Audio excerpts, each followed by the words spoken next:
Irmãs, muito boa noite, muito obrigado pela presença mais uma vez. Vamos iniciar as nossas atividades de agora, da noite.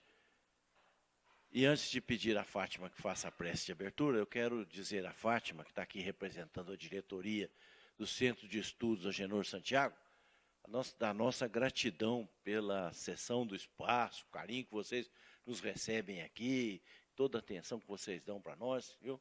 Transmita aos demais diretores o nosso abraço, nosso agradecimento. Então, a Fátima, representando o Centro de Estudos Agenor Santiago, vai fazer a prece de abertura para nós. Boa noite a todos, sejam muito bem-vindos à nossa casa. É a festa do Vicente de Paulo, mas é nossa também, viu? Essas vibrações deixadas aqui nos alegram profundamente.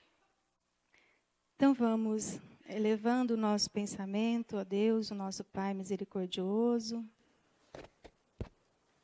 e uma imensa gratidão por tudo que recebemos na noite de ontem, no nosso seminário da tarde. E agora, falando de Jesus, nós sabemos que quando se fala de alguém, Ele está presente. E Jesus, que já é presente em nossas vidas, com certeza estará muito mais forte em nossos corações. Que Ele nos auxilie na nossa mudança de pensamentos, de sentimentos, e que o Jorge seja extremamente abençoado e com seus ensinamentos que nos acrescentarão muito na nossa vida, na nossa trajetória. Que assim seja. Então, o Jorge, para quem não sabe, ele é do Rio de Janeiro, ele é psicólogo clínico, palestrante há muito tempo, já esteve aqui várias vezes em Franca, sempre trazendo palestras preciosas, como as que nós estamos ouvindo desde sexta-feira. E faz palestra pelo Rio de Janeiro todo, pelo Brasil todo. Ainda agora ele vai para Fortaleza para ficar lá e fazer palestra naquela região. Então, nós também queremos agradecer ao Jorge pelo carinho que ele tem por nós, sempre atendendo ao nosso convite, sempre colaborando com o nosso aprendizado. E transmitir a ele o nosso abraço para que ele leve para a Regina, sua esposa, Jorge. Nosso abraço, os dois filhos, o Lucas e o Pedro, desejando também muita paz para todos eles. Com alegria, nós passamos a palavra para o Jorge.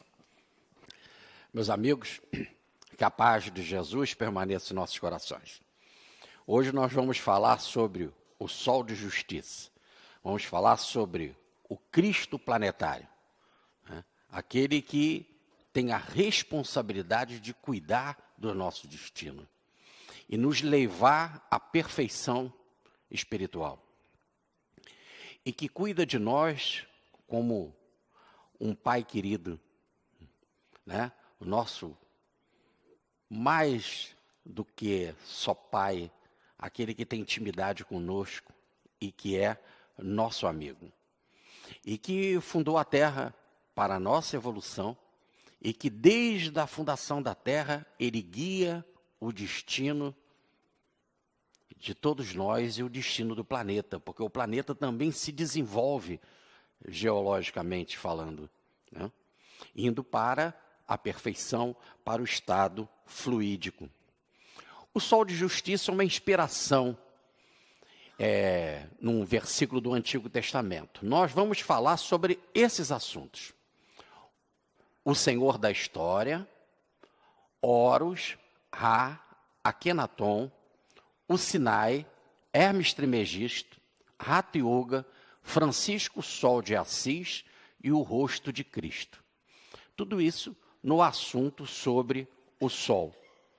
Então, como eu dizia para vocês, o sol de justiça é uma inspiração num versículo bíblico, que os raios de cura. Está lá em Malaquias, no capítulo 3, versículo 20. Malaquias é o último livro do Antigo Testamento.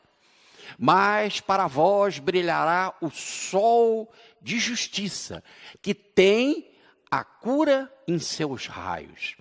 Então não vamos só interpretar assim o sol de justiça, mas a sequência da frase é a cura em seus raios. Então ele irradia cura. Essa é a responsabilidade dele, nos curar. Nós estamos enfermos, estamos ignorantes. São as duas enfermidades. Enfermidade psicobiológica, enfermidade mental. E esta cura, ou melhor, essa saúde, tem o mesmo radical da palavra salvação. Se vocês olharem um livro, por exemplo, um dicionário etimológico, vocês vão ver que a palavra saúde tem a mesma formação, o mesmo radical, é a mesma coisa do que a palavra salvação. Então, quando a doutrina espírita fala, fora da caridade não há salvação, significa que fora da saúde não há salvação. E para a gente ter saúde plena, passa por ter amor. E essa é a grande cura, quando os raios do Cristo nos abrasar em amor. Só assim seremos salvos, ou seremos curados, ou teremos saúde, a saúde plena. Por isso que, entre alguns assuntos que nós vamos falar da yoga, né, que também tem uma proposta de saúde. A palavra justiça, aqui, ela implica, eu botei a palavra lá em hebraico, ela implica ato de libertação. Está aí o estudo técnico de cientistas na área da teologia, que estudando a palavra justiça, ela tem mais do que isso que nós pensamos que justiça é prisão, é uma condenação. Não, justiça é libertação, porque você entra na ordem, e só a ordem, a obediência é libertação. Eu costumo dizer que uma pessoa, para tirar a carteira de motorista, ela tem que se mostrar habilitada para isso, por isso carteira de habilitação. E ela tem que demonstrar perante a ordem, perante a lei, que se chama aqui no nosso pedaço Detran, né, que ela está habilitada. E ela tem as normas, as regras para seguir. E se ela não cumpre as normas, as regras, ela perde a habilitação. Ela perde a liberdade. Só há liberdade dentro da ordem. Então leiam que o Cristo é o sol da justiça, ou melhor, desta libertação de quando se vive na ordem, na disciplina, na lei de Deus. Né? E a lei de Deus se constitui de um único parágrafo, para se ser cidadão cósmico, ou para se ter a estatura de filho de Deus, só tem um parágrafo, a constituição divina: amor.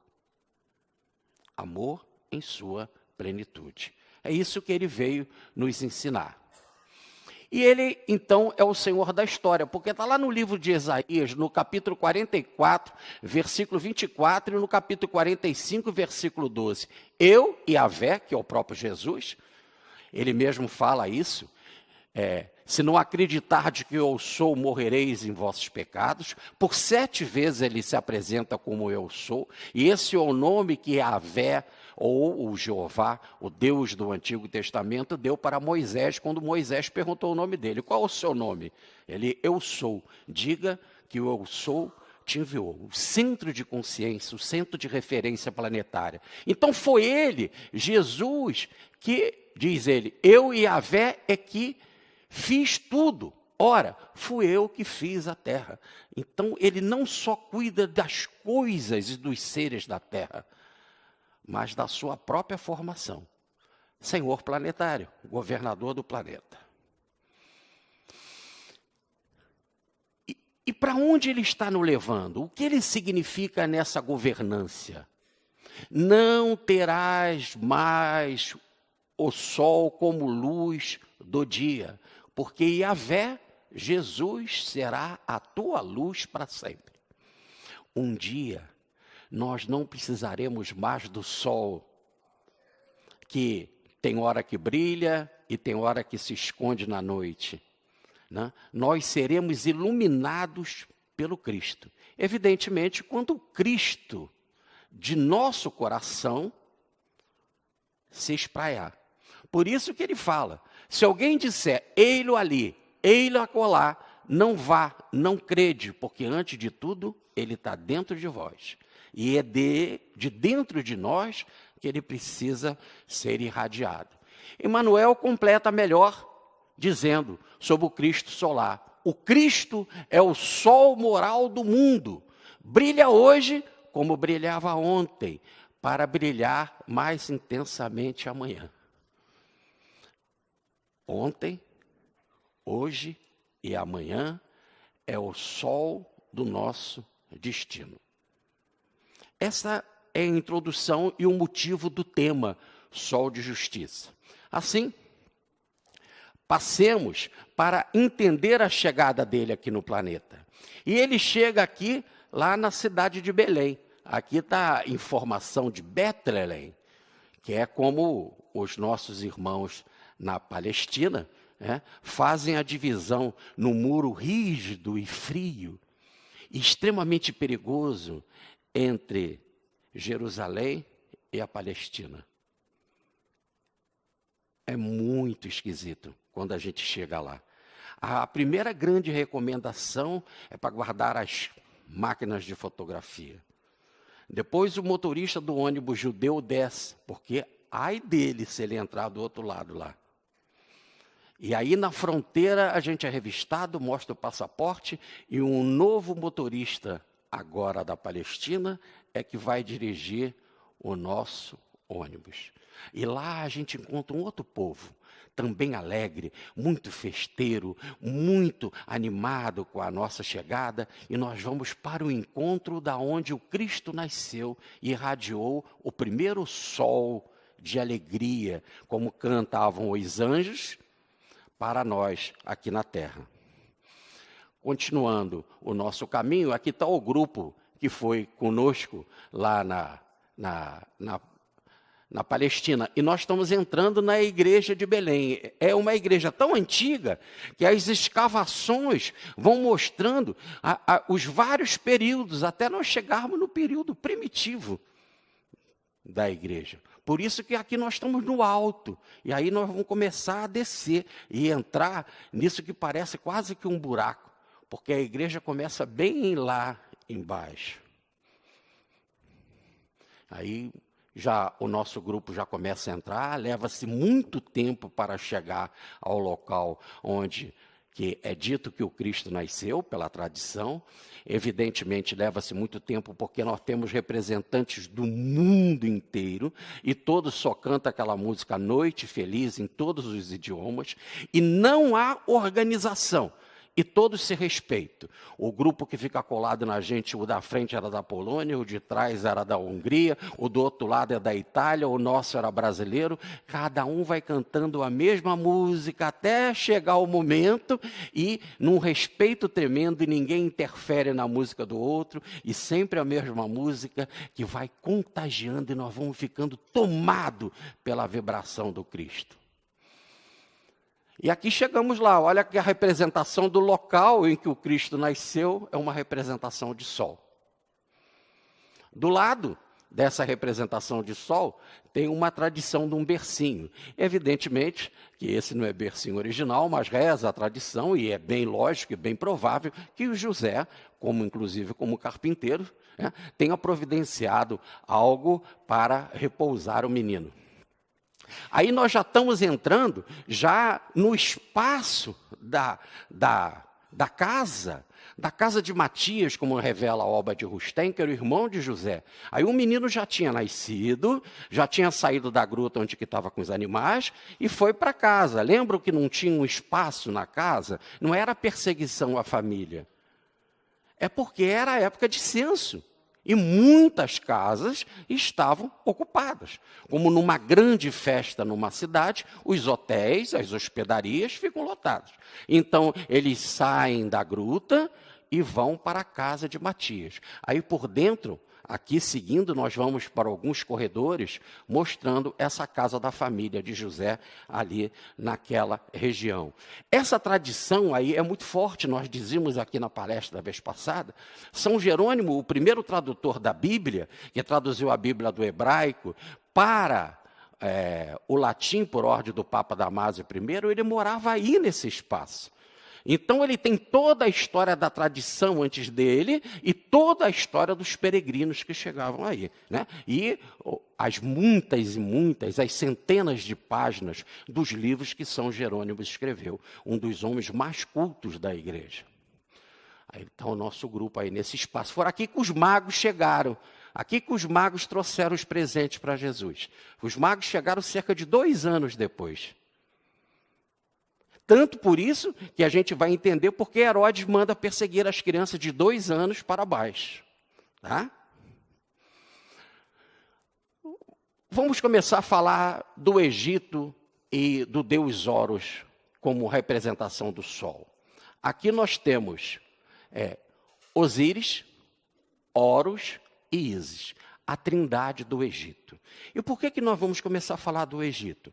Porque dos povos que vieram contribuir para a civilização do planeta, daqueles que vieram das terras, da promessa que nós temos no planeta da estrela da Capela, e que vieram para cá para fecundar os povos do planeta primitivo, da Terra, e dar um salto qualitativo. E nós tínhamos aqui o povo africano e o povo asiático. Quando eles vieram para cá para trazer esse conhecimento aqui na Terra, o planeta de origem deles, por isso que eles falam dos deuses, o planeta de origem estava passando por essa fase semelhante que nós estamos passando agora.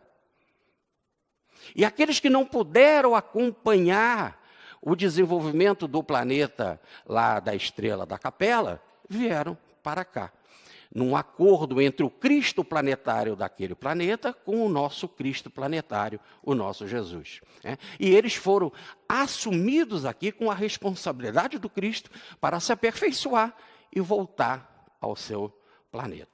Evidentemente que quando eles vieram para cá, como nós aqui, nós somos divididos em grupos. Nós somos divididos por grupo de religião, nós somos divididos por grupo de interesses esportivos, nós somos divididos por grupo de raça e etc., de gostos, né, de alimentação, etc.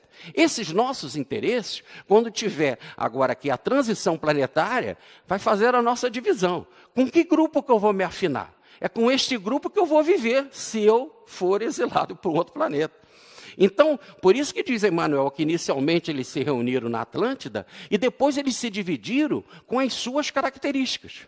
O povo indo-europeu, trazendo a contribuição da ciência, não quiseram fazer miscigenação.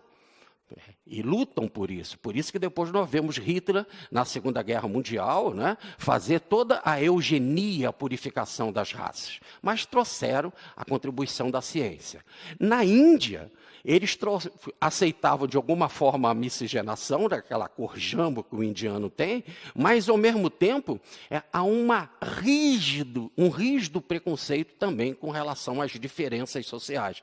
Tanto que nós temos as castas e nada de maior discriminação do que a condição de pária.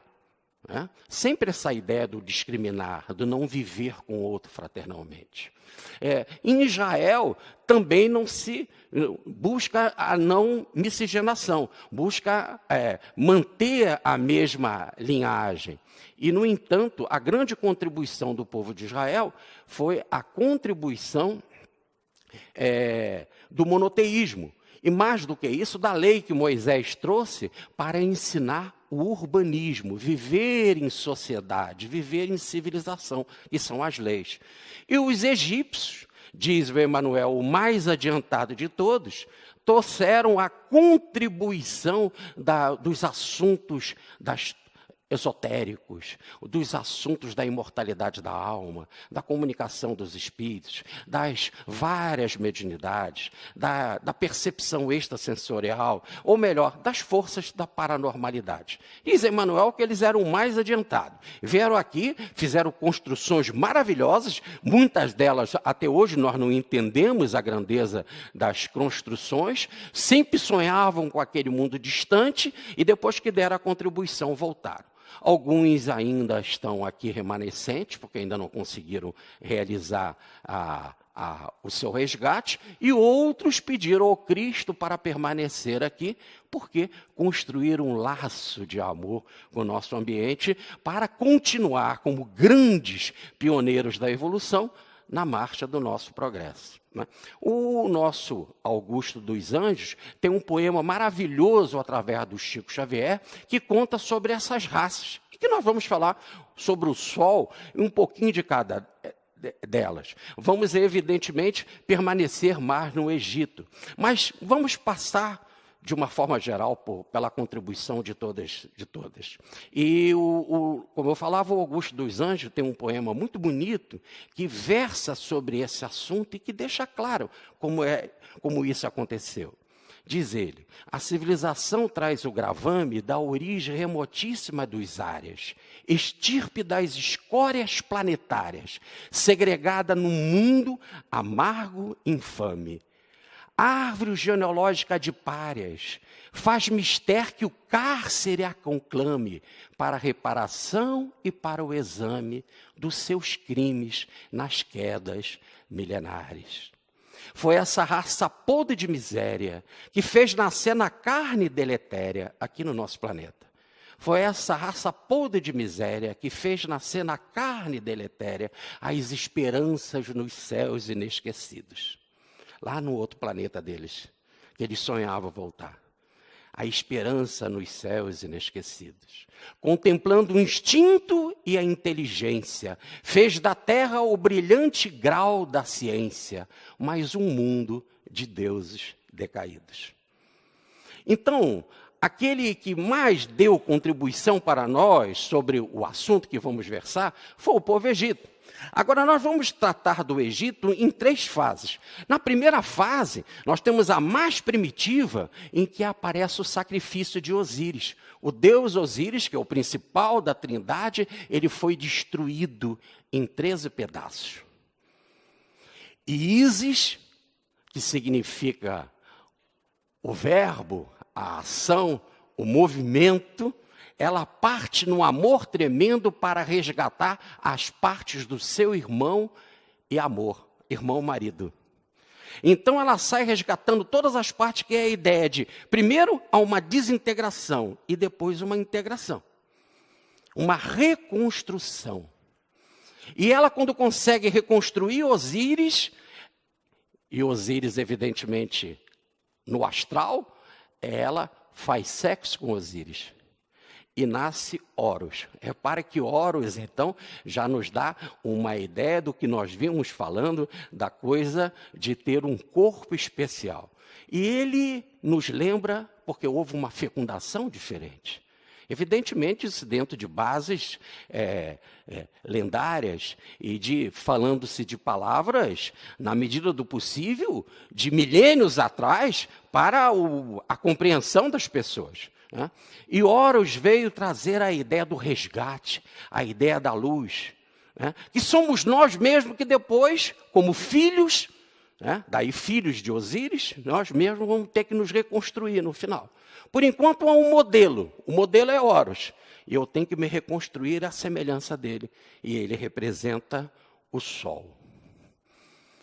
E aí, mais uma vez, nós temos a representação dessa trindade egípcia, Todos, reparem que Ísis e Horus estão trazendo a chave da vida, o mistério da vida. E aqui o cajado, lembrando a ideia do Salmo 23, o teu cajado me protege. Olha como diz Francisco de Assis em mensagem para Pietrobaldi a Chico Xavier, no dia 17 de agosto de 1951. O que será da Jerusalém humana sem o bordão do pastor? O cajado é o símbolo da intuição, é o que nos dá segurança, é o grande instrumento que precisamos construir psicobiologicamente, para não ficarmos rastejando comendo pó da terra, que a razão ainda é da materialidade. Então precisamos construir um instrumento mais adiantado. Por isso que eles trazem a chave da vida. Muito bem. E nos caminharemos para Osíris, para a perfeição. Aqui nós vamos dar um exemplo muito interessante, que nós vamos visitar a cidade de Petra, e a cidade de Petra já mostra essa potência da Ísis resgatando resgatando as partes perdidas, formando uma grande integração.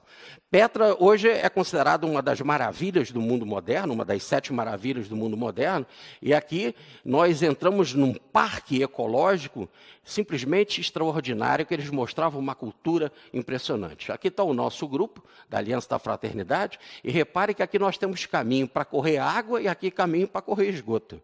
Então, eles tinham um conhecimento tecnológico também impressionante. E do alto, como são caminhos estreitos, eles do alto tinham o seu exército de proteção. Então, o invasor não entrava ali de jeito nenhum. Porque qualquer coisa ele tacava as suas bombas, as suas pedras lá de cima, e essa foi uma civilização poderosíssima, riquíssima, e que tinha o domínio, através do comércio com os camelos e dromedários, das especiarias e principalmente dos aromas, dos perfumes. E aí, continuando a seguir, nós chegamos a esse templo maravilhoso, que é o templo dedicado a quem? A Ísis. Ísis agora já começa a sair do Egito e penetrar nas outras estruturas do mundo. Agora os gregos vão aprender, quando eles invadirem a Petra, sobre a deusa Ísis. Quando a gente chega lá em Alexandria, na biblioteca famosíssima do Egito, tem lá os poderes do Egito, dos deuses antigos, e as misturas dos deuses gregos. Os romanos vão invadir, e nós vamos passar pelo imenso anfiteatro em Petra, e os romanos também vão aprender sobre a cultura egípcia. O que nós estamos querendo mostrar por aí? Os egípcios foram tão poderosos que eles só não fizeram uma civilização imensa e voltaram para o seu planeta, mas eles fecundaram gregos, romanos, judeus com as suas ideias. E os judeus, principalmente, quando ficaram escravos lá, né, durante 250 anos, mais ou menos. E aí nós temos a mensagem do Deus Sol. Repare que numa estela datada de 1400 anos antes de Cristo, que se encontra no Museu do Louvre, nós temos o nascimento sobrenatural de Horus. Como Ísis fez ele nascer? Ó benevolente Ísis, que protegeu o seu irmão Osíris, irmão e marido, que procurou por ele incansavelmente, que atravessou o país inteiro enlutado, que era o Egito, e nunca descansou antes de tê-lo encontrado. Ela, que lhe proporcionou sombra com suas asas, e lhe deu ar com suas penas. Ela que se alegrou e elevou o seu irmão para casa. Ela reviveu o quê? Para o desesperançado estava morto, que recebeu a sua semente e concebeu um herdeiro, que é Horus, e que o alimentou na solidão, enquanto ninguém sabia quem era. Que é uma representação de todos nós. Vamos entender melhor Ísis. Ísis é o verbo, é o movimento. Nada foi feito sem o verbo. Nada foi feito sem Ísis. É só uma outra representação. Tudo bem? Agora nós estamos vendo que quando o texto bíblico fala nada foi feito sem o verbo, e Isaías fala isso, Isaías é de 700 anos antes de Cristo. O texto do verbo de João é do 1º século. Nós estamos falando de milhares de anos antes no Egito. O verbo agindo, o Pai agindo, a ação. É energia na mensagem de Pietrobaldi na grande síntese. Horus, o elevado. Horus quer dizer o elevado, o Deus celeste. Nome egípcio, Ó. Nome grego, Horus. Deus grego correspondente a Apolo. Ora, quem é Apolo? Aquele que dava as comunicações mediúnicas. Quando as pitonisas se reuniam para receber a mensagem em transe de Apolo. Apolo é a representação na Grécia, do Cristo, ou melhor, do Filho. O animal que representa é o falcão. Nós já vamos estudar o falcão e nós vamos ver que ele é o animal que encara o sol. E o planeta que o rege, o planeta é o sol. Horus é um deus solar, filho de Osíris e Ísis, considerado como a manifestação do poder do sol. era considerado o Deus dos céus e ficou conhecido Horus do horizonte ou da terra do nascimento do sol. De ponta a ponta o sol domina, da nascente ao poente. E quando os exilados chegaram aqui e que olharam, nada é mais significativo, nada é mais poderoso do que eles observaram do que o sol. E o que rege a vida, e o que dá a vida, e sem o sol não se tem vida. Absolutamente nada. Não tem plantação, não tem nada.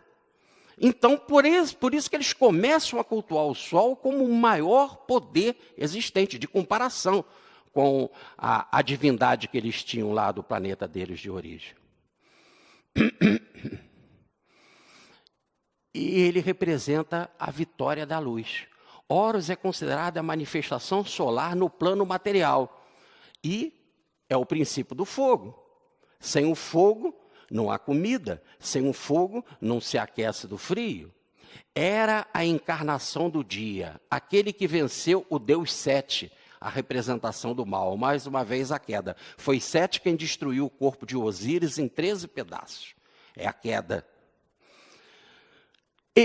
Heroicamente na luta entre o bem e o mal, fazendo vencer a luz. Pode haver o mal, pode haver a presença de Sete, mas o bem sempre vence.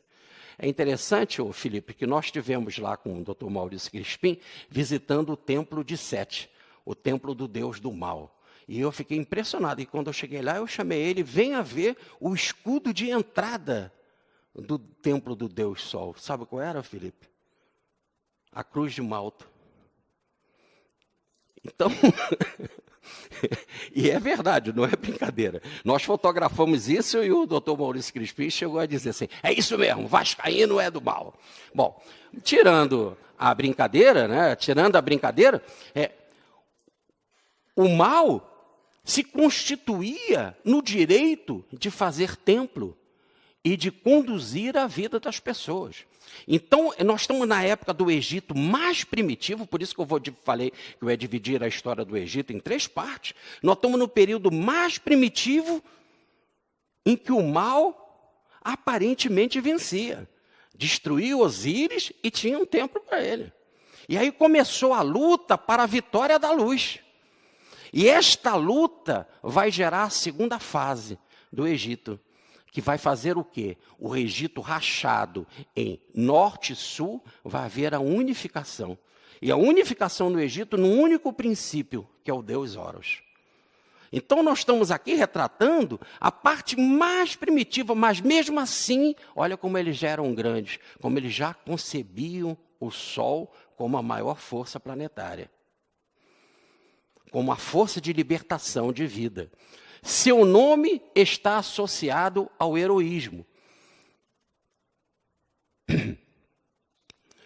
E aí o poder do falcão. Horus começa a dominar o firmamento, ele começa a construir asas para voar, começa a ter sabedoria e inteligência.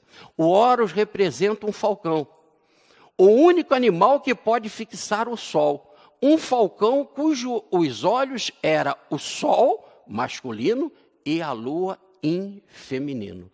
Então, o falcão tem 2 olhos. Um representando o sol, e ele encarava o sol de frente. Outro representando a lua. Aqui começa a mediunidade. Olha, num princípio extremamente, ainda muito simbólico, eles começam a falar da mediunidade. Por quê? Porque a lua é o símbolo da mediunidade no Egito e em todas as outras partes do mundo.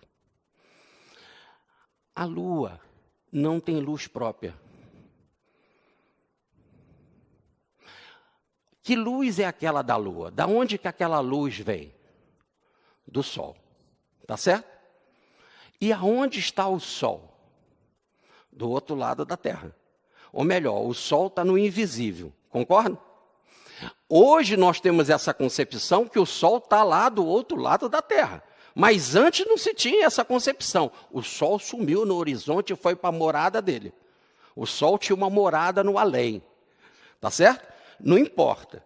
Mas a luz que a luz da lua tinha, ou tem, vinha do sol. E o sol está invisível. Naquela época, ou está na casa dele, ou hoje nós sabemos cientificamente que ele está do outro lado da Terra. E como a luz da lua irradia? Porque ela projeta o invisível. Aquilo que não se vê, ela projeta. Cadê o sol? O sol sumiu. Está lá. A lua mostra para a gente. Tá certo? E quem é que mostra o invisível para a gente? Vamos dar um primeiro exemplo. O médium. O médium. Onde está a pessoa desencarnou? Cadê ela? Foi embora. Daqui a pouco ela volta pelo médium. Então, por isso que ela projeta o invisível. Por isso que ela é o símbolo da mediunidade. Por isso que ela é o símbolo da mulher. Porque ela é a mãe. Por que a lua é a mãe? Não só porque ela influencia o aparelho reprodutor da mulher. Não só porque ela faz o movimento das marés, né? O ciclo feminino. Não, não só isso. É porque da onde veio o bebê? E cada pai tem 1, 2, 3 filhos. Todos com a mesma educação, todos no mesmo ambiente, todos no mesmo espaço, cada um com uma característica diferente. Da onde vem o bebê? Quem traz o bebê para a gente? Quem materializa a criança? Quem materializa o invisível? A mãe. A mãe é o símbolo da lua. São Francisco de Assis vai falar isso para Frei Leão. Quando ele estava angustiado, vindo de Siena para Assis e estava tendo muito frio, ele pergunta, será que Clara está doente? Será que Clara está mal? Será que ela está precisando de alguma coisa? Será que com esse frio todo, não levando-se comida para lá, para o mosteiro, porque ela precisava de comida para sobreviver, porque elas viviam presas no mosteiro, será que ela desistiu? E ele então resolve olhar. Ele para num poço e olha. E quando ele fica olhando, ele pergunta para Frei Leão, Frei Leão, sabe o que eu estou vendo? Frei Leão diz para ele, você está vendo a lua? Ele diz, não, Frei Leão, eu estou vendo o rosto de Clara, está tudo bem. Olha a leitura da mediunidade da identificação da mulher na imagem da lua e na água, representação feminina. Então, já nós vamos ver que o olho de Osíris, na representação mais primitiva do Egito, vai ser ferido. O deus do mal vai ferir o olho de Horus. E nós vamos ver o que isso significa com a importância biológica desse olho ferido. Seu voo altivo do falcão pelo céu inspirou a imaginação egípcia, porque ele voa alto, olha o sol de frente. Ele é poderoso, o falcão. E o falcão faz o movimento como o sol. Ele vai de ponta a ponta do céu. E o falcão está aqui perto, o sol está lá longe. Por isso a imagem mais próxima possível.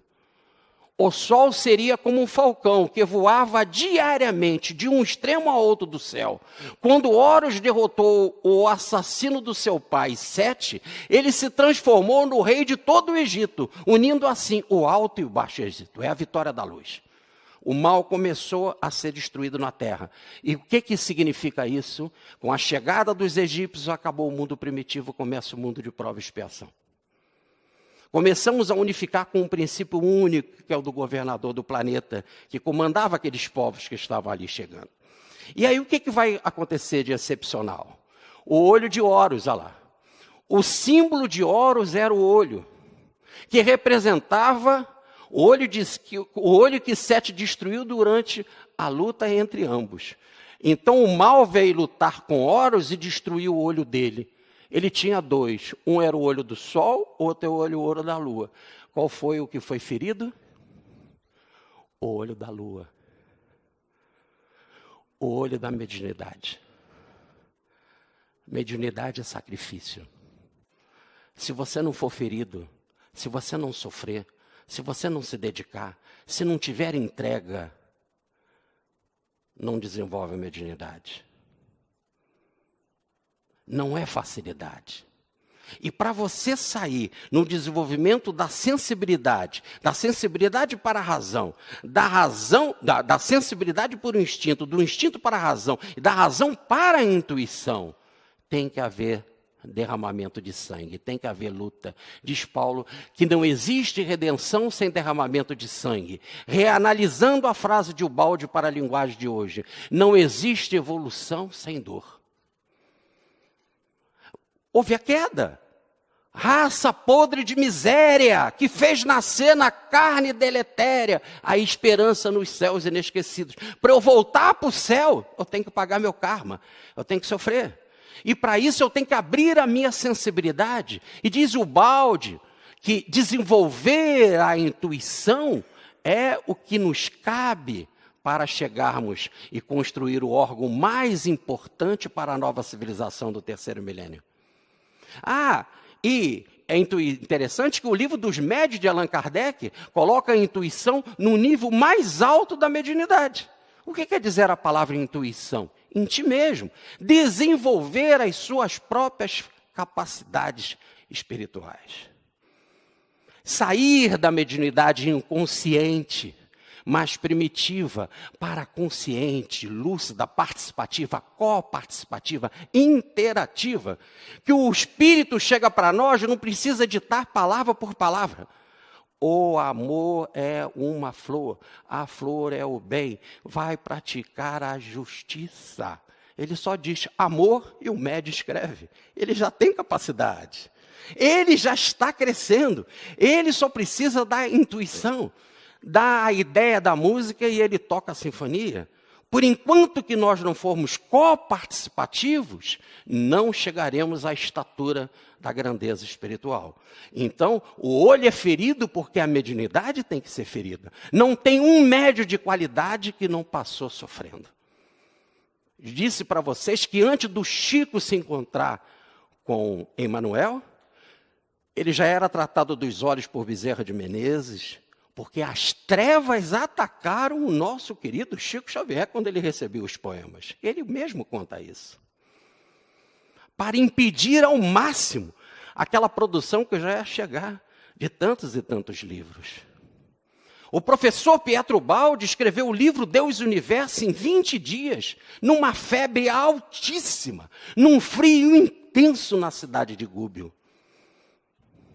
O ataque ao médio Frederico Pereira da Silva Júnior, o médio de Ismael, o médio que trouxe a mensagem de Ismael para o Brasil, que orientou espiritualmente Bittencourt Sampaio e Bezerra de Menezes, várias vezes foi o alto da pedra de Copacabana para se matar. Os espíritos faziam ele ficar inconsciente, ajudavam ele, visitavam, vinham mensagens. Por que, Frederico? Continua, marcha, luta, confia. Venceu. Porque ele ia trazer, como diz o livro Brasil, Coração do Mundo, Pátria do Evangelho, as mensagens de Allan Kardec para orientar o movimento espírita brasileiro, que seria a bandeira de Bezerra, que ele ia apanhar essas mensagens, iria publicar na imprensa e ia levar o mundo afora. Mediunidade é sofrimento, mediunidade é sacrifício. E quando o Chico pensou em descansar, o Emmanuel falou: você vai desencarnar e não vai ficar bem? E ele teve de escrever mais livro. No final, ele já estava pedindo para não desencarnar. Porque é essa a entrega. Os egípcios começam, então, com isso, com essa informação. Segundo a crença, esse olho possuía poderes mágicos, ou poderes mediúnicos, na linguagem agora nossa, né? E transformou-se num poderoso e famoso amuleto. O amuleto capaz de espantar qualquer mal que atacasse alguém, trazendo saúde, proteção, prosperidade e sorte, entre outras coisas, a quem usasse. É logo que se fez amuleto. Um amuleto, nós temos o conhecimento da psicometria, pode ser magnetizado, as imagens são magnetizadas, Chico Xavier via sair intensa luz das hostes, tudo pode ser fluidificado, e eles usavam isso como proteção. Mas, com o passar do tempo, nós descobriremos que a maior proteção que existe é irradiar a sua própria luz. E só existe uma proteção, diz o professor Pietro Baldi, não ter karma. E não ter karma será construir no campo do bem. Mas isso é caminho. E até chegar lá, se usava meios de proteção mediúnica. Aqui nós temos uma representação do deus Horus e a visita que nós fizemos lá ao templo. Aqui nós estamos com uma camisa do Congresso de Pietro Baldi. Aí nós fomos visitar um templo lindíssimo. Ali nós temos a imagem enorme lá de Ísis, Osíris e Horus. Repare o Osíris na ideia de proteção, né? É o verbo, é ela que está com a mão irradiando vibração. Lembra da primeira frase que nós colocamos? Os raios de Cristo irradiando proteção. Aí nós vemos as milhares de pessoas chegando a visitar os templos. E todos os templos falam sobre o caminho de volta à casa originária dele lá, o planeta de origem, né? Aí chegamos a um segundo momento. Agora ele já se apresenta como Ra. E a força é de raio, né? Quando se fala Ra, até nas danças, nas músicas, né? Ra é a força de irradiação, de derramar bênçãos. Agora, nessa segunda fase, o Egito vai trazer outras contribuições. As fases do Sol. O Deus Sol possuía 4 fases. A primeira, ao nascer do Sol. Diz Dr. Bezerra de Menezes que é a hora de maior cura.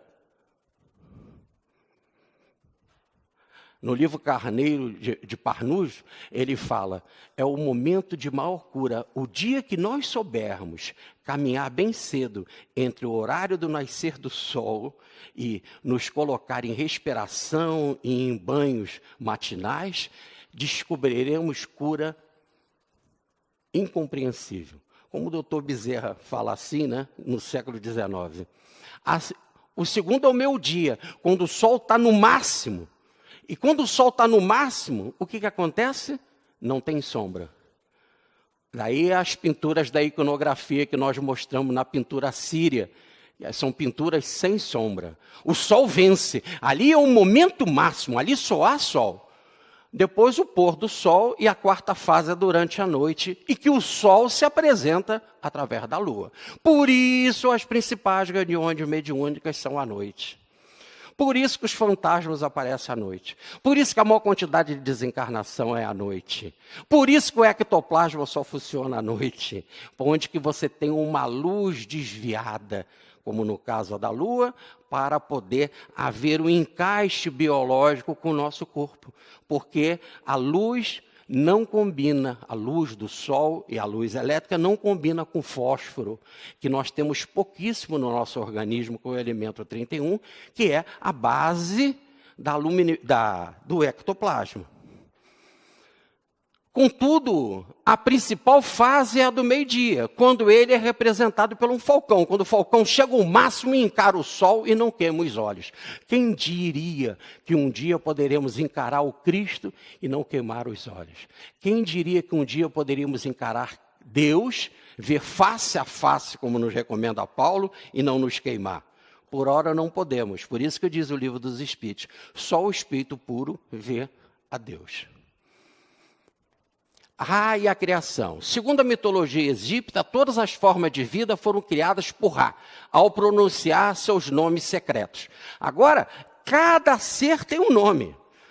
Chegamos numa nova fase no Egito, em que Ra, a força criadora, aí nós temos mais uma vez uma representação de Ísis, ou do verbo, né, que criou tudo, e que agora ganha o nome de Ra, diz que ele cria cada um e cada um tem um nome secreto. Chegamos à ideia do cada um deve ter o seu nome escrito no livro da vida.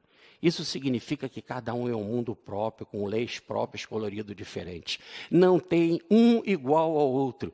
Cada um tem uma função, cada um tem uma importância, cada um tem uma característica. Ninguém é inútil. E o Senhor fez particularmente cada um. Olha uma folha da mangueira, não existe uma igual à outra. Essa particularidade é que deu lá a ideia de cada um tem o seu secreto. E o Pai mora no secreto de Jesus e sabe tudo aquilo que nós precisamos. Não precisamos falar muito, porque o Pai está no secreto, na nossa intimidade, e sabe tudo aquilo que precisamos. A palavra nome quer dizer a manifestação externa da essência interna. Lá na tua essência interna, cada um é um, com característica própria. E o Pai, lá de dentro, nos rege. Olha a concepção dos egípcios. Ele já sabendo que as pessoas não são assim como gado, né, nessa ideia popular de que podem ser interpretadas como uma coisa coletiva. Não, cada um tem a sua característica própria, cada um tem a sua marca, cada um tem o seu nome. E aí veio a música ou o cântico para Ra, que está no Livro dos Mortos, que todos vocês estudaram na escola, alguma coisa sobre o Livro dos Mortos. E no capítulo 15, eles cantam assim: Salve, ó Ra, te ergues acima do horizonte e culminas no céu. Ao meio-dia não tem sombra, é a total vitória do Espírito. Tua formosura encanta os meus olhos, e teus raios iluminam o meu corpo. Quando navegas em tua barca celeste, que é a barca da vida, a barca do destino, indo em direção aos céus, a paz se estende pela imensidão. Os teus inimigos são destruídos, e a paz reina a todo redor, a teu redor.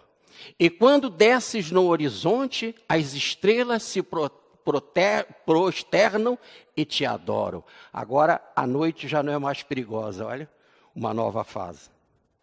Grande é a sua formosura na aurora e no crepúsculo. Em todos os momentos, o sol continua poderoso. Ó tu, Senhor da vida e da ordem dos mundos, glória a ti, ó Ra. Conforme que eles vão fazendo esses cantos de adoração, cada vez vai se pensando em algo mais e vão trazendo para cá ideias novas. E o conceito vai mudando. Esse do segundo estágio, já vamos passar para um terceiro estágio de contribuição. Aqui está uma foto que nós tiramos lá da Barca da Vida. Nessa Barca da Vida, quando nós terminávamos aqui a nossa peregrinação na Terra, a pessoa desencarna, e como o sol faz o seu caminho e vai para o seu local secreto, nós temos que fazer este caminho para encontrar Osíris. E nesse caminho da vida, quando você desencarna, começa o trabalho da mumificação. E se passa por vários templos para fazer a mumificação. O último é o templo de Ba. É o último suspiro. Porque para você ter vida, você ganha um suspiro, um hálito de vida, como nos fala André Luiz no livro Evolução em Dois Mundos. E quando você desencarna, você dá o último suspiro. E aí, ele é resgatado na barca e vai fazer agora a peregrinação do lado de lá. E se você peregrinou aqui como sol, agora você tem que peregrinar, se tiver ordenado, dentro da ordem, como nós vimos no cântico, para peregrinar do lado de lá, no mesmo caminho. Lá você vai ser recebido por Osíris. Eu tirei uma outra foto aqui melhor, de uma barca da vida, lá no fundo do templo. E essa barca está sempre no fundo do templo. Depois que você passa por muitas pinturas, por muitas estátuas, por muitos coloridos, isso em todos os templos, quando você chega no final, você se depara com a barca. Porque quando é a ideia de quando você chega no seu mais íntimo, ou melhor, quando você chega no final da vida, no final da sua romagem. E aí você vai entrar na barca. E a primeira coisa que você vai encontrar é a deusa Maat, a deusa da justiça. Ela vai meter a mão assim no seu coração, logo no coração perispiritual, porque você está desencarnado, ela mete a mão e arranca. E aí vai começar o grande teste. Como você foi no caminho do sol? Como é que está a sombra dentro de você? Como é que está a culpa? E ela chega diante de Osíris, que está aguardando o peregrino do lado de lá. E ela, na barca ainda da vida, ela pega uma balança e coloca o seu coração. E do outro lado, ela vai colocar uma pena de ave. Está equilibrado? Está com culpa? Está com o coração mais pesado? Se tiver, volta. Se tiver, vai para os castigos e depois volta. Se não, se tiver em equilíbrio, com a consciência tranquila, leve, nós vimos no livro dos Espíritos, pergunta 621, cumpriu a lei de Deus, cumpriu a ordem do sol, está sem sombra, então você está equilibrado. Segue o caminho, se encontra com Osíris, Osíris foi reconstruído, as 13 partes, né? Ele foi reconstruído, você se encontrando com ele é a reconstrução. Haja reencarnação para isso, né? Aí, as grandes construções que eles deixaram, aí o nosso grupo foi lá, nós não conseguimos realmente entender a grandeza daquelas construções. O campo magnético que forma ali naquelas pirâmides é algo indescritível. Eu tinha um ingresso para entrar na pirâmide e fazer os caminhos lá dentro, mas tinha de andar 120 metros abaixado. Aí eu preferi fazer palestra aqui em Franca, sabe, Felipe? Entreguei o meu ingresso, porque eu pensei assim, imagina quando eu chego no 60 metros, quero voltar e tem outro atrás.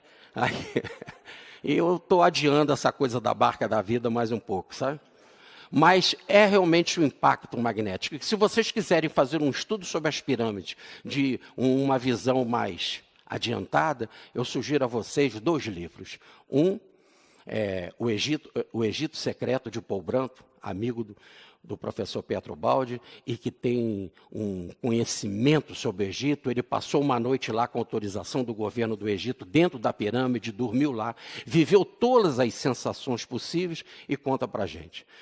Um outro livro, esse é significativo, é o capítulo sobre o Egito no livro Profecias de Pietro Baldi, em que ele fala da gigantesca capacidade arquitetônica do compasso, do Deus arquiteto do compasso, do esquadro, mostrando construções maravilhosas, matemática incrível, a matemática que vai inspirar a Grécia, a matemática que vai inspirar Pitágoras, tudo veio dos egípcios.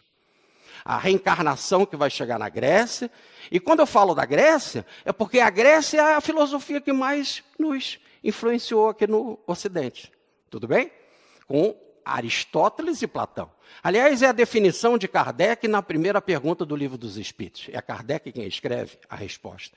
Que é Deus, causa primária de todas as coisas, a suprema inteligência. Ele uniu causa primária, Aristóteles, suprema inteligência, Platão, todas elas unidas a um único só princípio, Sócrates.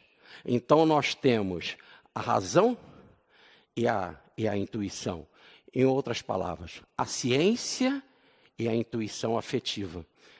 Essa é a genialidade da síntese de Kardec. E isso tudo os nossos amigos no Egito faziam, e por mais que se estude, ainda não se descobriu o segredo das construções das pirâmides. Agora chegamos na terceira fase do Egito. Agora vai ficar mais claro a contribuição desse povo que já está se despedindo e voltando para a capela. Agora chegou Akenaton, reencarnação de João Evangelista, de Francisco de Assis, de Daniel. O cântico que Akenaton vai fazer ao Deus Sol, é o mesmo cântico, muito lembrando as mesmas palavras que Francisco vai fazer ao cântico a todas as criaturas, manifestando todo o amor. Ele mesmo vai dizer que ele é o amado do Sol, como João vai dizer, eu sou o discípulo amado, o amado do Sol moral que é Cristo. Acompanhe a chegada de Akenaton. Akenaton, o faraó da 18ª dinastia do Egito, reinou por 17 anos e morreu em 1334, logo antes de Moisés. Agora, o conhecimento egípcio vai ficar e vai ser passado para Israel. Israel vai beber o conhecimento do momento mais alto da civilização egípcia entre nós. Abandonou o tradicional politeísmo egípcio e introduziu uma adoração centrada em um único Deus, Atom, o Sol, na cidade de Amarna.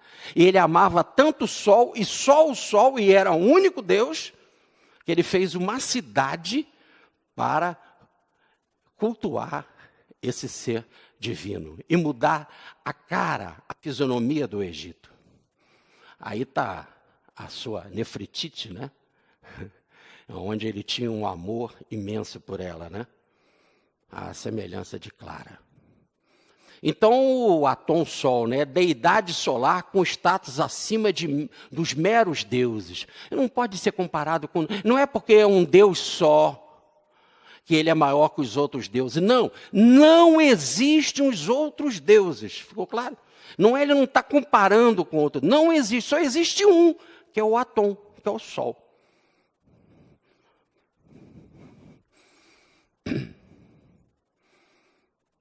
O hino de Atom, olha, com algumas colocações semelhantes à de Francisco.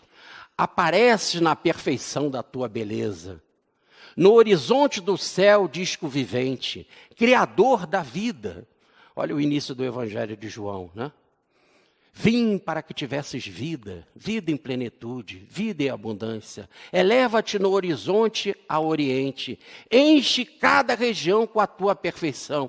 Tu és belo, grande, brilhante. Vocês pegam o cântico a todas as criaturas, começa assim: ó Deus onipotente, só tu és belo, é grande, é poderoso. Erguido acima de todo o universo, os teus raios abraçam as regiões. O Cristo domina todo o planeta, até ao horizonte de tudo o que crias. Tu és o princípio solar.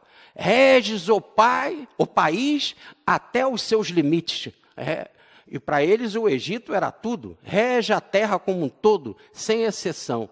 É o Senhor da terra. E liga-os através do teu filho que amas. Olha, agora ele é o Akenaton, ele é o filho do sol, e o sol ama ele. Olha o discípulo amado. Chegou-se agora a ideia de que eu não só amo o sol, mas o sol me ama. Há uma interação perfeita entre as forças, né, do céu e da terra. Aí está as escavações e uma representação da cidade de Amarna. Você já pode ver o tamanho, né? Ele mudou toda a estrutura do Egito. Por isso que muitos falam de que ele foi morto, foi assassinado, né? Os sacerdotes perderam toda a força e tiveram de destroná-lo para que o Egito caísse. Agora que o Egito vai cair. Vocês estão entendendo porque Moisés vem depois? E agora ele vai lutar contra os faraós e vai ganhar dos faraós as pragas do Egito? E a força mediúnica de Moisés vai destruir a dos faraós, a do faraó? Isso significa que o Egito já estava em decadência. E quando estava em decadência foi quando destruíram Amarna e acabaram com o Deus único Sol. Aí voltou-se ao politeísmo, aí já é a mistura de outros povos invasores, ou então aqueles mais degradados egípcios que não voltaram. Tá certo? E aí, mesmo assim, vão guardar um poder extraordinário, que Moisés vai ter que usar as chamadas 10 pragas, só depois na praga do primogênito ele vai ter a vitória sobre a mediunidade usada para o mal. Aqui eu trouxe uma representação de uma foto que eu tirei, que é lindíssima. Ele aqui está com Tutmés, né, Tutankhamon nos braços, né, que é o seu filho querido. E os raios do sol aqui, ó, o disco solar, os raios e também chegando a sua esposa. Os raios abraçam tudo, né? Toda a vida e cria a vida. Bom, agora os egípcios ficaram lá 250 anos escravizados no Egito. E eles aprenderam a lição. E Moisés, aquele caso da água no barquinho, né? Ele vai ser salvo, vai ser protegido por uma princesa no Egito e vai ser educado como um príncipe. Então ele vai aprender toda, podemos dizer assim, a tecnologia egípcia, todo o know-how egípcio, o máximo que era possível naquela época que já estava em decadência. E quando ele sai de lá depois com o povo egípcio, com o povo de Israel, ele já leva todo esse conhecimento. É assim que nós vamos ver que o ponto máximo é o encontro dele com Jesus, ou melhor, com a sarça ardente, com uma representação do fogo, vocês vão ver isso. E aí é o diálogo dele, lá no livro do Êxodo, que é o segundo da Bíblia, o diálogo dele com o Senhor. Apacentava Moisés o seu rebanho, e apareceu-lhe o Senhor, no caso Jesus, em sua chama de fogo, a imagem do sol, do meio de uma sarça ardente, também a imagem do sol. E a sarça não se consumia, porque o fogo espiritual não acaba nunca, não se consome. Deus disse, ou melhor, Yahvé disse, Jeová disse, Jesus, Moisés, Moisés, e ele disse, eis-me aqui, Senhor, estou à sua disposição, é a mediunidade do serviço. Disse mais, eu sou o Deus do teu pai, o Deus de Abraão, o Deus de Isaac e o Deus de Jacó. Tira os teus sapatos, ele não era muito a favor de Franca, parece. Tira os teus sapatos, porque esse lugar é terra santa. A ideia dos sapatos, que é terra santa, por causa de quê? Lembra da parábola do filho pródigo? O filho pródigo caiu. Chegou num local onde que não tinha nem a vagem dos porcos para comer. Aí ele lembrou da casa do pai. Vou voltar para o meu pai. Quando ele volta para o pai, no meio do caminho, o pai dá para ele sandálias. As sandálias significam os sapatos. Ele vive no mundo, mas não é do mundo. Já tem uma separação.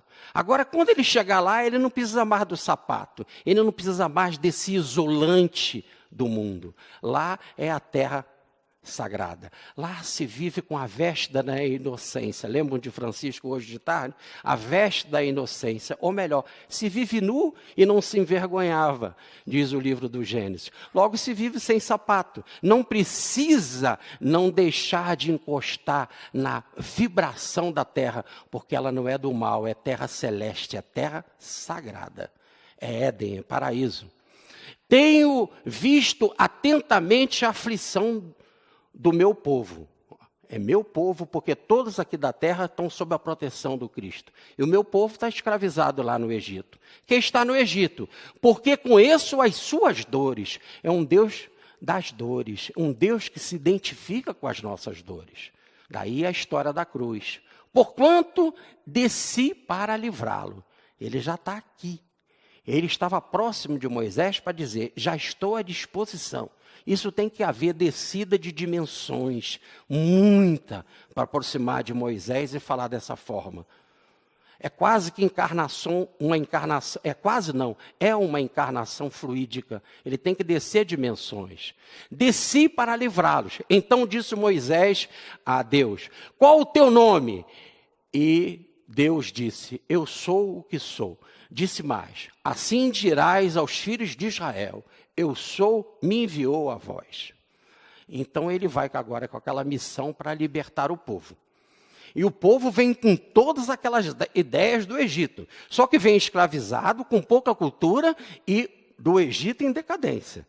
Apeando o que se tem de pior da escória daqueles que não seguiram o seu caminho evolutivo. E Moisés tem que tem que encaminhar isso. Aqui nós estamos nos preparando, esse é o nosso grupo. O grupo foi bem reduzido, porque é extremamente cansativo, que nós temos que levantar à meia-noite e à 1h começar a marchar, para às 5h da manhã ver o sol nascer lá no Monte Sinai, para ter a mesma experiência de Moisés. E por isso o grupo foi reduzido, dos 40 e poucos que estavam conosco, só aqueles ali foram na nossa trajetória. E aí começa a nossa caminhada, é uma altura imensa, de mais de 2.000 metros, para chegar lá no alto do Sinai. E lá da pedra onde Moisés ficou, onde tinha a sarça ardente, a gente começar a esperar o nascimento do sol. Eu vou mostrar para e passo para vocês, para ver se vocês podem imaginar a sensação de Moisés. Foi um dos momentos mais significativos e emocionantes da minha vida. Ali, pessoas do mundo inteiro, línguas do mundo inteiro, pensando numa única referência, o sol. O condutor das civilizações. Começa já a surgir a vitória da luz. A lua está se despedindo lá em cima, muito fraca. Cada vez o céu vai ficando mais impressionante. A gente vai vendo as dimensões de toda a região. Lá num ponto bem distante, o disco solar, olha a imagem de Akhenaton, é única, começa a surgir. E ele vem vencendo, vem vitoriosamente vencendo, vai tomando como uma sarça ardente todo o ambiente, e a gente fica em estado de êxtase. Ali eu estava com aquele negócio quando a gente fica com falta de água e dá o que mesmo, hein? A gente fica, passa mal, tem enjoo. Hã? Como é o nome? Oi?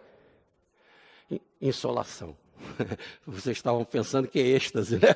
Eu estava com uma bela insolação, mas com uma emoção indescritível, porque é muito esforço subir ali naquele espaço. E aí nós levamos a bandeira do Brasil, cantamos o hino do Brasil, fizemos a oração para a nossa pátria e para o mundo. Aí estão os nossos companheiros. Aqui é o Ferdinando, amigo do professor Pietro Baldi. E aí começamos a descer.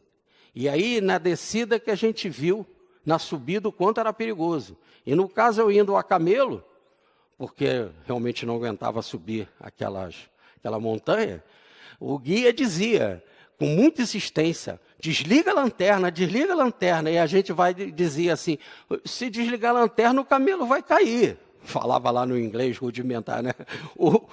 A lanterna, se a gente desligar, o camelo vai cair. E o guia dizia, não, nunca o camelo caiu. Desliga a lanterna. Ele sabe o caminho, né? O instinto da vida é algo maravilhoso. E aí a gente nota, fala, se eu soubesse, eu continuava com a lanterna ligada. E realmente a gente vê o quanto... Aqui eu estou com a camisa da obra... Só depois eu fui perceber que eu estava com a camisa do 2º Congresso de Rustem. Aí chegamos em Hermes Trismegisto. E o Hermes veio dar uma grande contribuição. O Egito estava perdido. O que ele fez? Ele veio consolidar o pensamento do Egito.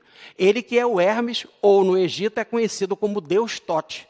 Hermes ele é conhecido na Grécia. Olha a influência do Egito na Grécia. Passou tudo para a Grécia.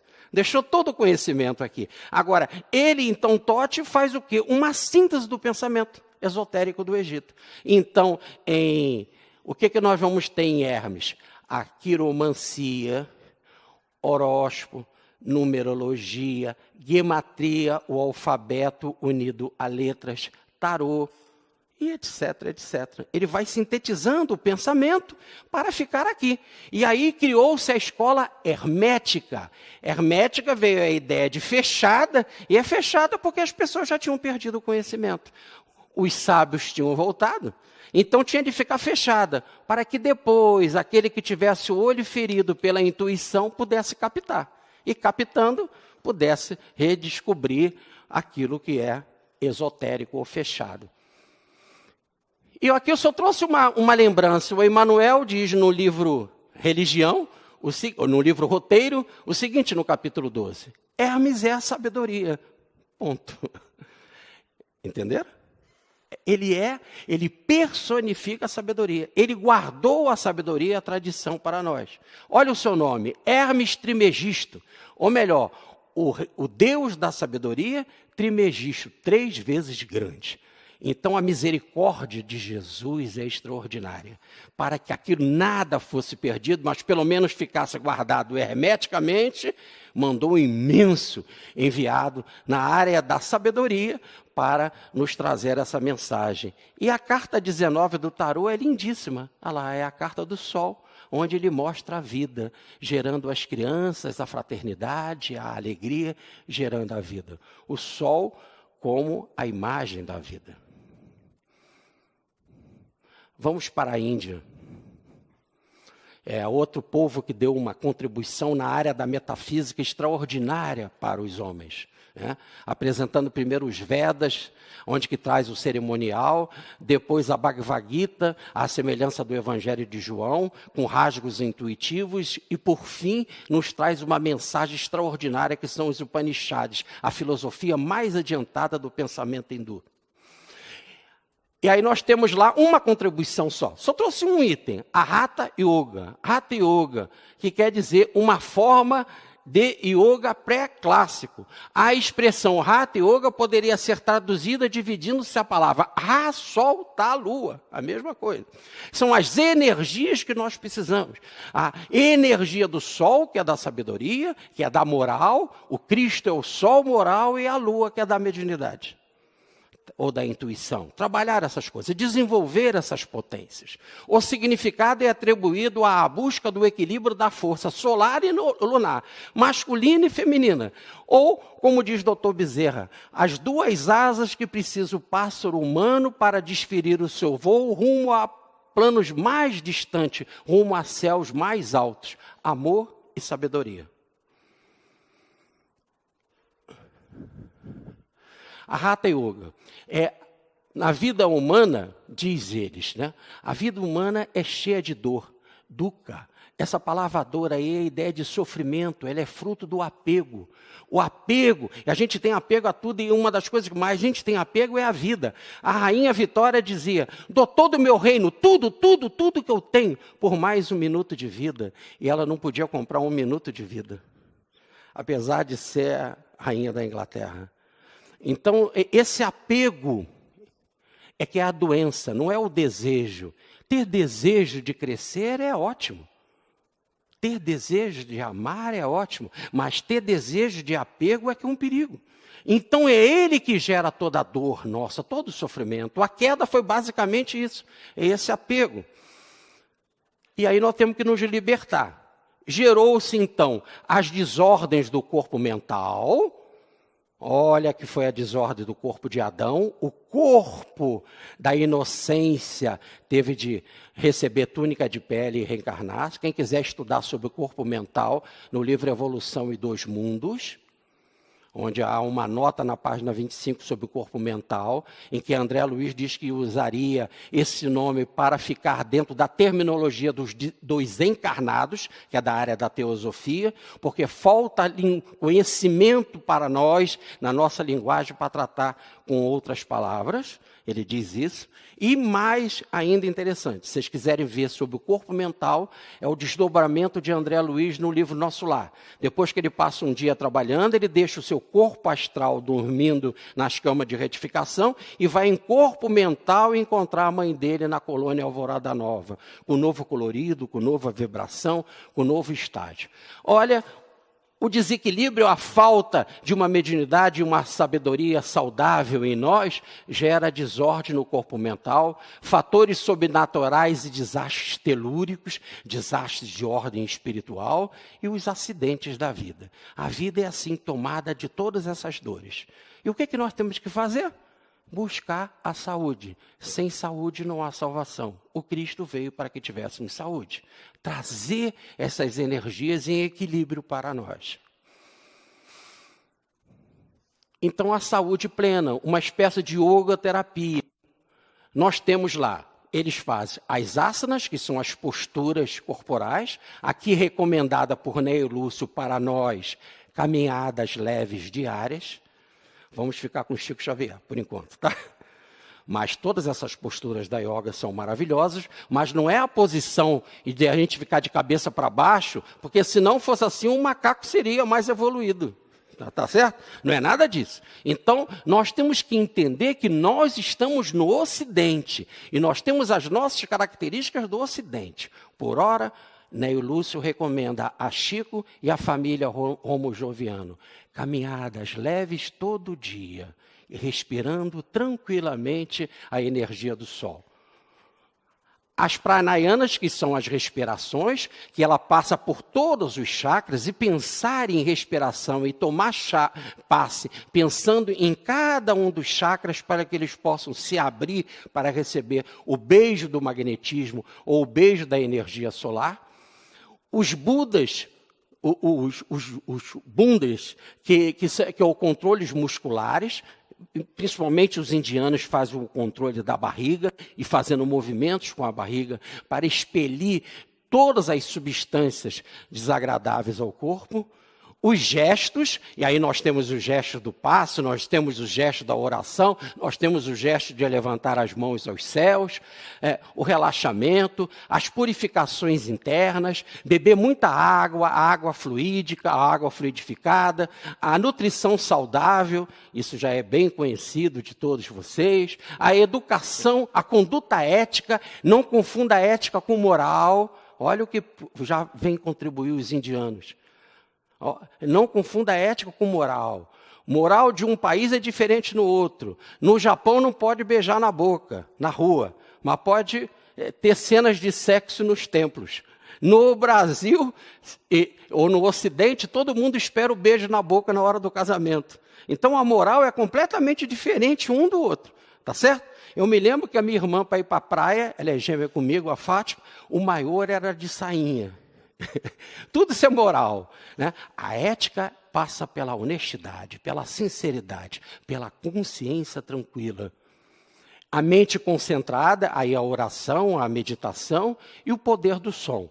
É o 1 a 1 entre os orientais, e aqui nós temos as palavras abençoadas das orações, né? Um Pai Nosso, uma Ave Maria, como é significativo, né? Nós vimos ontem, quando terminamos a palestra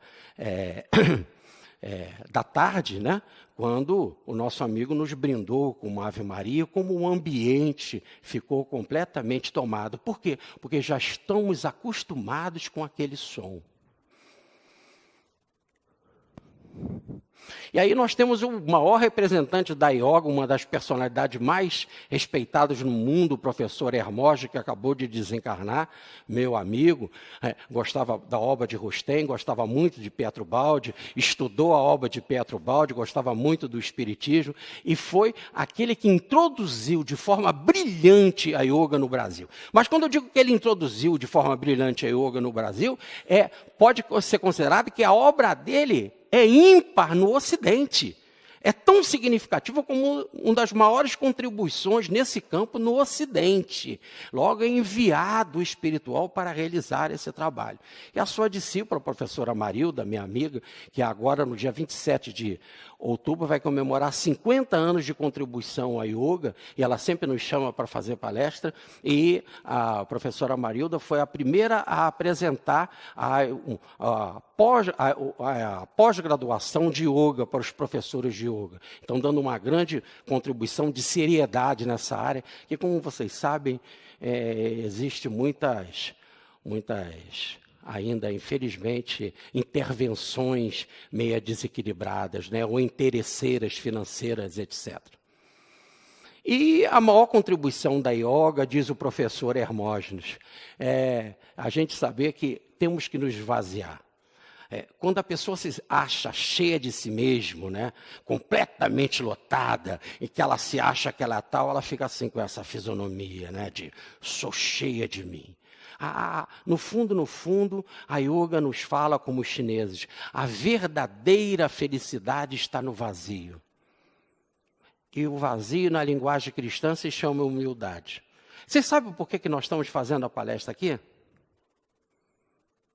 Porque esse espaço está vazio. Se tivesse tudo lotado, nós não podíamos estar aqui. Então, é no vazio que há um significado. Se um vaso está completamente lotado de coisa, eu não posso botar flores. E se a minha mente está lotada, eu não posso me abrir para receber de Deus a mensagem. Então, eu tenho que me esvaziar. Por isso que diz os textos, não precisa falar muito. A palavra é de prata, né? E o silêncio é de ouro. O Pai sabe tudo aquilo que nós precisamos, então eu tenho que fazer como diz o professor Huberto Rodo, uma ego-vacuidade, esvaziar-me para ser planificado da grande emissora divina. Ser como uma espécie de antena parabólica. Olha a grande contribuição aí dos nossos irmãos. E aí eles falam da alegria, né? O nome de Jesus é alegria. E Krishna representa Jesus lá na Índia. E o cântico é Hare Krishna. Hare é salve, viva, glória. É o salve que o anjo Gabriel fez a Maria. Hare Krishna, Krishna Krishna, Hare Hare. Hare Rama, Hare Rama, Hare Rama, Hare Hare. Rama foi aquele ser que depois veio como Krishna. Rama foi o que conduziu os povos que vieram de Capela para formar as 4 grandes correntes da civilização. A Índia, o indo-europeu, o judeu e os egípcios. Aqui uma leitura importante. Quando se fala de judeu, a gente só pensa nos nossos irmãos judeus. Não. Aí quando se fala de judeu, tem que fazer uma leitura mais profunda. São os descendentes de Abraão. E descendente de Abraão significa Ismael, e Ismael vai constituir, o nosso anjo Ismael, vai constituir o mundo árabe. Veio da mesma fonte. Abraão veio do Iraque, de Ur da Caldeia, que é o Iraque. Então, Abraão constitui o mundo muçulmano através de Ismael. Através de Isaac, o mundo judeu. E através de Judá, Cristo, o cristianismo. E aí forma um fim de semana trilegal. Sexta-feira, muçulmano, sábado, judeu, domingo, cristão. Sendo que Paulo faz uma ressalva na primeira carta aos Coríntios, capítulo 11, que para o cristão, todo dia é dia do Senhor. Agora vamos a Francisco, o Sol de Assis. Aí Akenaton está de volta para dar um grande impulso planetário e ser o homem do milênio. Aqui nós estamos chegando à cidade de Assis, lá está a Basílica, cadê a pobreza? Olha. Agora isso, imagina antes do Vaticano, quando não tinha o Vaticano e ela era a maior basílica do mundo. Nós estamos subindo, é algo impressionante. Nós vamos para o hotel chamado Giotto. E lá do terraço do hotel, da varanda, a gente contempla o sol distante. E lembra do Alverne, onde o Francisco teve um encontro no sol. Então, a gente resolve ir para o Alverne. Começa a subir. 2 horas de ônibus dali. Chegamos lá no templo de Francisco, no Alverne, no santuário. Estamos entrando no meio da mata, num silêncio impressionante. Chegamos na gruta onde Francisco teve os seus encontros. Agora os nossos companheiros estão começando a subir para entrar naquela vibração. Gente, o magnetismo é impressionante. Tudo aquilo traz a presença de Francisco. Não se tem como ficar ali sem estar em alegria e silêncio. É estranho. Você está extremamente alegre, mas não quer atrapalhar ninguém em oração. Está em ordem. É uma ordem tremenda. É uma organização sem ninguém precisar te guiar. E as pessoas ficam assim, meio que com ar de êxtase, né? Que é uma médica lá no Rio de Janeiro. E aí Francisco faz a quaresma, como eu falei, do dia de Nossa Senhora até o dia de São Miguel. E ele faz porque ele era devoto de Nossa Senhora e queria ser amigo de Miguel, porque Miguel expulsou os seres do paraíso e poderia introduzir os seres do paraíso. E ele queria voltar para o paraíso. E mais que isso, ele queria levar todos nós, pelo perdão da porciúncula, para o paraíso. Ele lá no Monte Alverne, então ele resolve fazer a sorte apostolarum, abrir o Evangelho à casa e ver o que o Evangelho tem para dizer para ele. E o Evangelho fala da paixão de Cristo. Compreendeu Francisco o quê? Da mesma forma como havia imitado o Cristo nos principais atos de sua vida, assim também deveria conformar-se com ele nos sofrimentos e dores da paixão, antes de abandonar a sua vida. Então, como ele no início da vida cumpriu a vida de Cristo, ele, para sair da vida, tinha de cumprir a morte de Cristo. Era isso que ele queria viver. E ele faz, então, a sua oração.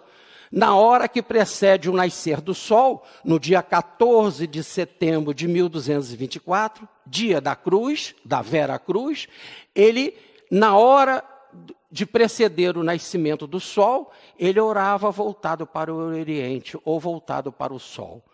Experimentar até onde for possível as dores da paixão e sentir o mesmo amor Cristo que te elevou a imolar-se por nós. Sentir paixão e sentir amor.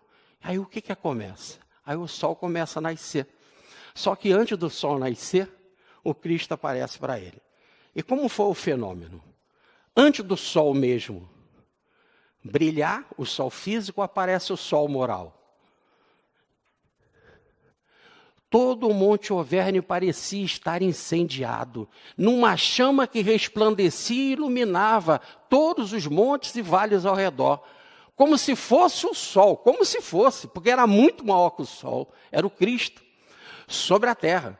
Os pastores afirmaram que aquela chama tinha durado cerca de 1 hora. Depois os pastores vão dar testemunho e vocês vão ver por quê.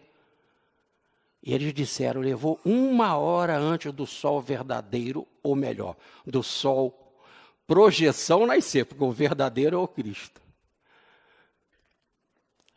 De maneira semelhante, chegou o esplendor dessa luz nos albergues da região, lá nos pastores, que alguns condutores de animais levantaram-se imediatamente, crendo que o sol se levantara. E quando caminhavam, viram que a luz cessou e levantou-se o sol material. Então o sol foi tão extraordinário quando apareceu para Francisco, que eles levantaram lá embaixo do monte para guiar os animais. E 1 hora depois, tudo ficou escuro e o sol verdadeiro nasceu. Entenderam o que é um incêndio mental que passou Francisco de Assis, um incêndio de amor? É o sol crístico. Diz ainda o texto de Francisco, São Francisco começou a contemplar a paixão de Cristo e crescia tanto nele o fervor da devoção que ele se transformou todo em Jesus. E ele diz, Francisco, que nesta hora ele não orava. Como não orava? Ele dizia, eu era a própria oração. Ele estava em oração. A palavra oração vem do latim os oris, que quer dizer abrir a boca. Estava todo aberto mentalmente, espiritualmente para Cristo. No encontro inesquecível. E aí nós temos o sol do Tabor. Agora, nas Escrituras, tanto Mateus como Marcos, como Lucas, é o Cristo que vai se transformar como sol. E diz os evangelistas que a sua veste vai brilhar tanto que nenhuma lavadeira sabe lavar assim. E que o seu rosto vai ficar como o sol. Mensagem de André Luiz para o grupo Radaged, um grupo esotérico, em Juiz de Fora, Minas Gerais, 4 de julho de 1949. O Chico vai nesse santuário, e lá nesse santuário vai receber a mensagem de André Luiz, sem nenhum preconceito de religião. Isso é sol, é abertura. Diz André Luiz, falando para os companheiros daquele santuário. Convidamos assim os nossos companheiros deste santuário, onde as nossas esperanças se elevam puras e multiplicadas ao Senhor, a que nos reajustemos individualmente na direção do triunfo, ó, da vitória da luz, que as esferas superiores nos prometem. E aí, como nós começamos a falar que o sol de justiça irradia os seus raios de cura, André Luiz vai explicar para a gente o que é.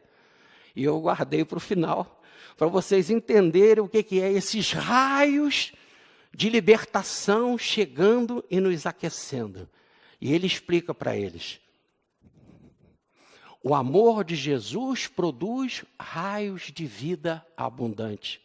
O respeito emite raios confortadores. A simplicidade improvisa raios de alegria. A humildade cria raios santificadores. O bom ânimo emite raios de saúde. A temperança mental produz raios equilibrantes. A bondade improvisa raios de luz.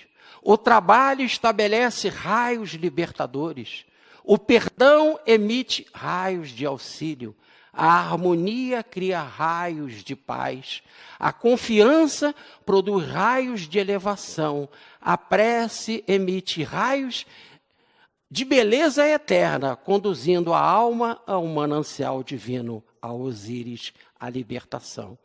Então, repare, amor respeito, simplicidade, humildade, bom ânimo, temperança mental, bondade, trabalho, perfeição, harmonia, confiança e prece é o caminho da libertação. Esse é o caminho do sol. Se você fizer esse caminho do sol, quando você chegar lá, do lado de lá, na barca da vida, e que o tribunal da sua consciência apanhar o seu coração, você estará em perfeito equilíbrio e poderá chegar diante de Osíris ou diante de Cristo e dizer, né, nas tuas mãos entrego a minha vida. Da mesma forma como ele fez da cruz, Pai, nas tuas mãos entrego o meu espírito. E conclui André Luiz, neste quadro, restauremos a esfera vibracional da nossa mente. Olha lá, a saúde, olha lá.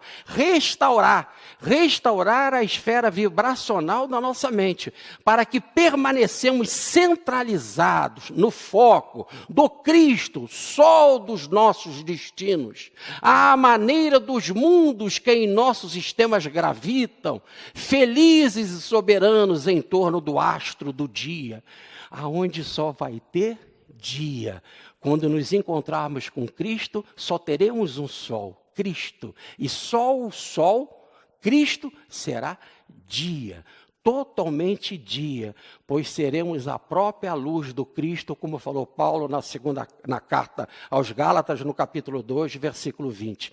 Não sou eu que vive mais, para mim viver é Cristo. E por fim está aí, diz o texto evangélico, o seu rosto resplandecia como sol. E um dia, diz o livro dos Espíritos, o Espírito puro poderá ver Deus e ver Deus ser um em luz com Ele. Como o Senhor falou, eu e o Pai somos um. Eu estou no Pai e o Pai está em mim.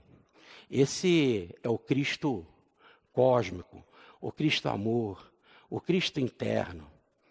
O Cristo cantado na poesia maravilhosa, captada por Chico Xavier, quando ele fala desta humildade, do Cristo humildade que vive em nós. Reis, heróis, juízes, generais e tiranos, entre o ouro e o poder, de vitória em vitória, comandaram na terra a vida planetária, erguendo sobre o povo os braços soberanos.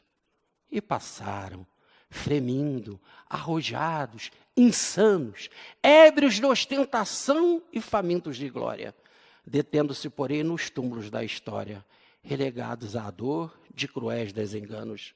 Mas o Cristo, na palha, humilde e pequenino, traz consigo somente o coração divino na exaltação do bem que ilumina e socorre. E brilhando por sol generoso e fecundo, em todas as nações que engrandece o mundo, é sempre o excelso Rei do amor, que nunca morre. Muita paz, fique com Deus.